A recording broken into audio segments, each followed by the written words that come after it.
How to make your first investment using Apricot Capital Trade and Invest app. Let's get started.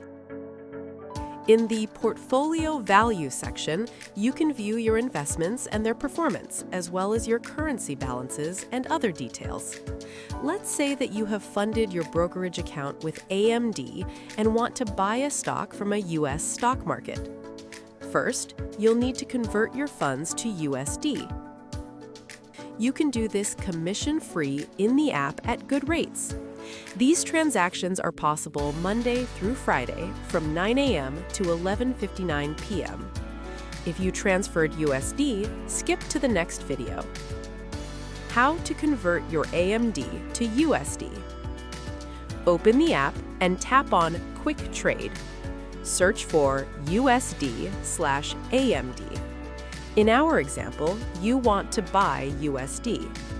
Rate information is available under the Market Info section. Enter the amount of USD you want to buy in the Lot section, then tap Send, and finally, Approve.